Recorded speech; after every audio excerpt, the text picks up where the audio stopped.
Hey everybody, hope you're having a wonderful day. And I'm watching For Your Eyes Only, one of my favorite movies of all time. Not only one of my favorite James Bond movies, I find it to be very easy on the eyes, very fun to watch.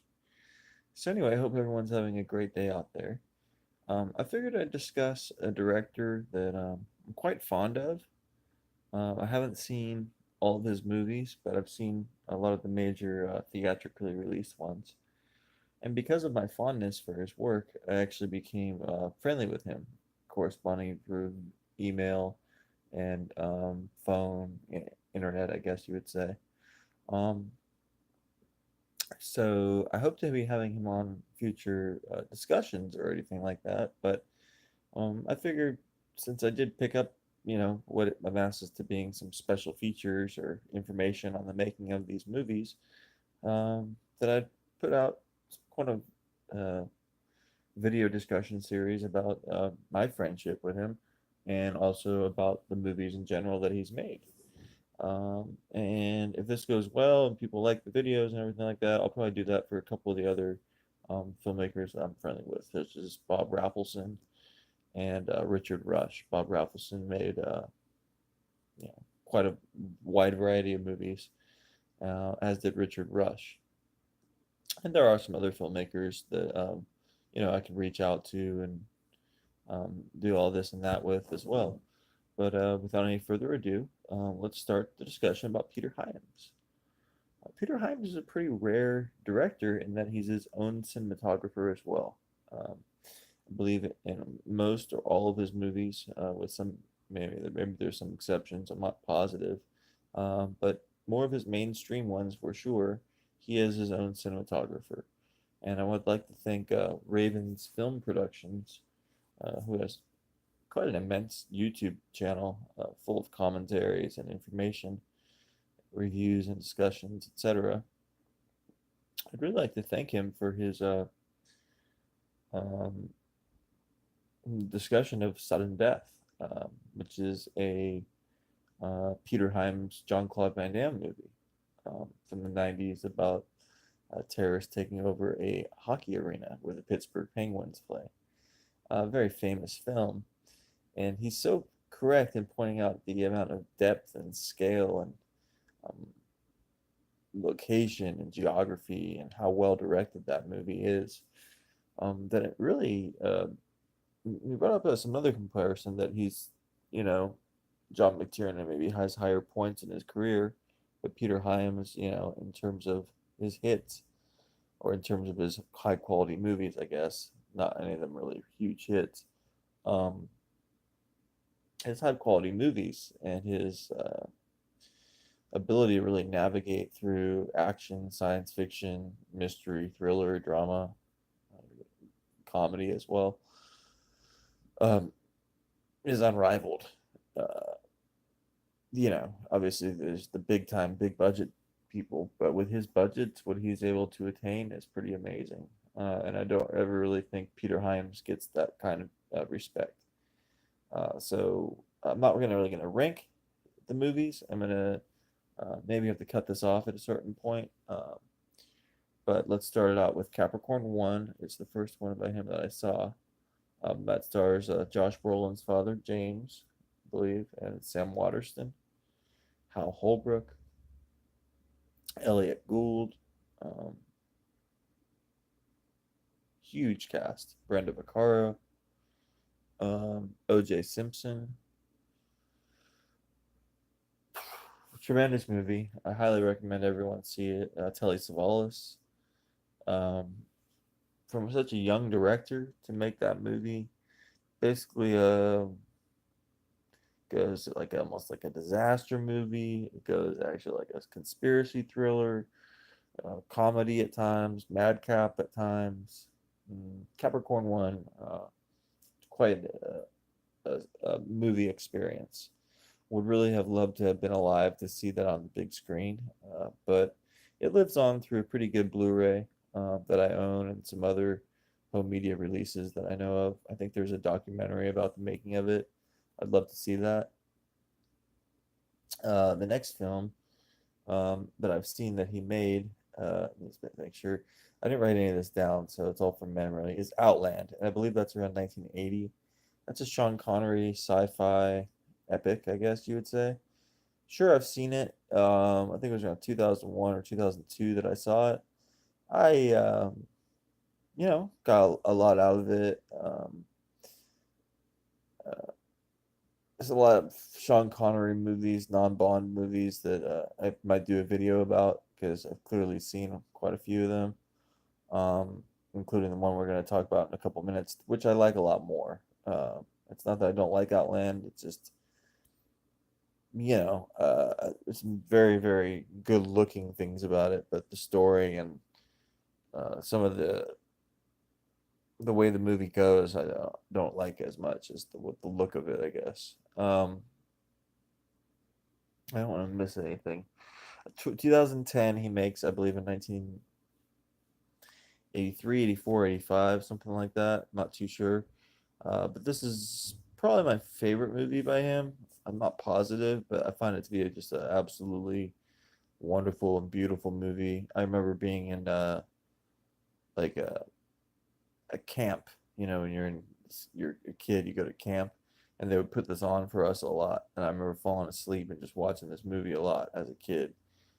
That's like a major memory I have. So being, that age or whatever, and seeing that baby flying around in space or whatever. I mean, the movie's a trip, total trip.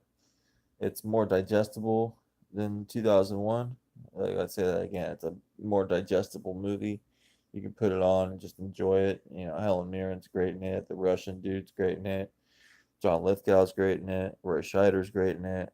The lighting, the cinematography, this set design, the world of the movie is just fucking amazing. Probably the most underrated science fiction movie of all time, in my opinion.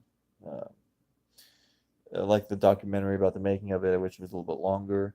Um, Running Scared is his next film. I think a lot of people probably heard of this movie, or maybe they've heard of the Paul Walker Running Scared. I don't know, but this one actually stars Gregory Hines and Billy Crystal, and I'm a huge fan of Gregory Hines' what 8, 10 different starring roles. Starring role in Tap, starring role in Eve of Destruction, starring role in Running Scared, starring role in a couple other different movies.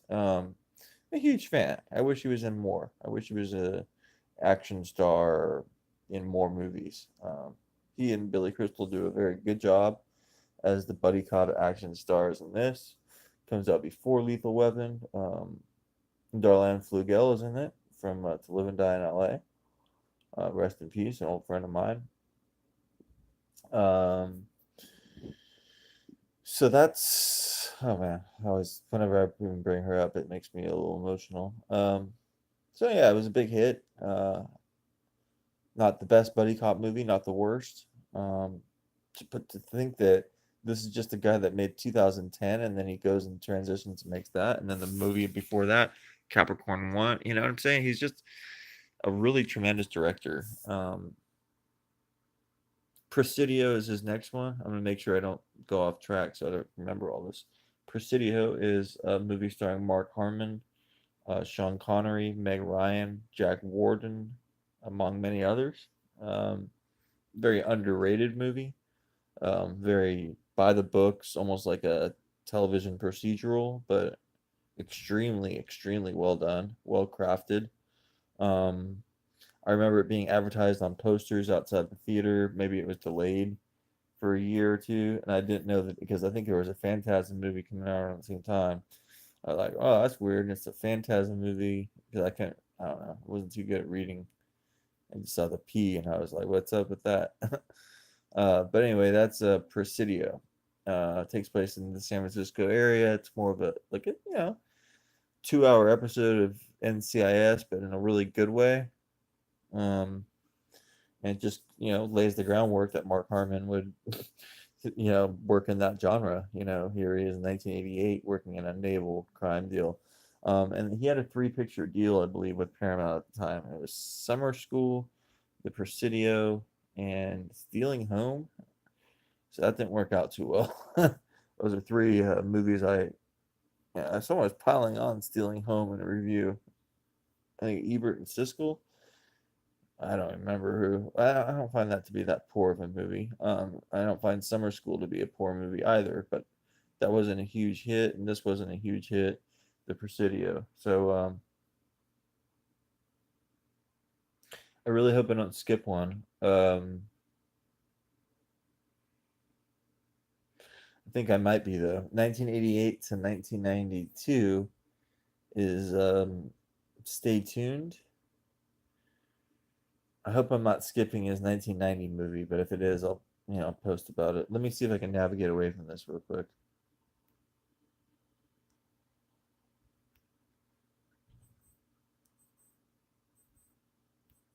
I don't think I can.